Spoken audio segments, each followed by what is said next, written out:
তো বন্ধুরা, আজ আমি তোমাদের কিছু বলতে চাই। মানছি আমার এগুলো বলা উচিত না, তবুও আমি একজন স্টুডেন্ট হয়ে বলছি, তোমরা মন দিয়ে শোনো।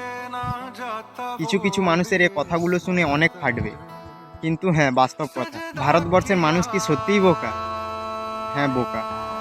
এই যে সোশ্যাল মিডিয়ায় বড় বড় নেতা মন্ত্রীরা মাঠে গিয়ে কৃষকের সাথে কাজ করছে, বাড়িতে গিয়ে রান্না করছে, একজন পার্টির নেত্রী ধান জমিনে গিয়ে ঘাস লিকাচ্ছে।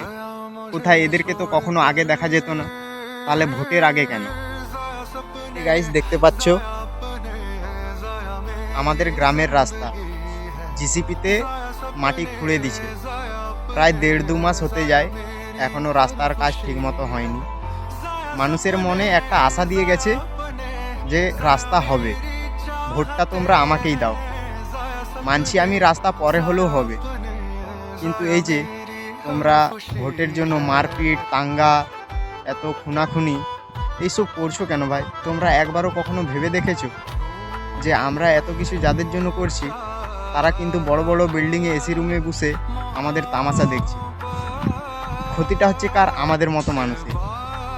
তোমরাই বলো, আমরা তো মানুষ, আমরা নিজেরাই কেন দাঙ্গা লড়ি? তুমি ভাবো, তোমার যদি কিছু হয়ে যায়, তোমার ফ্যামিলির কি হবে?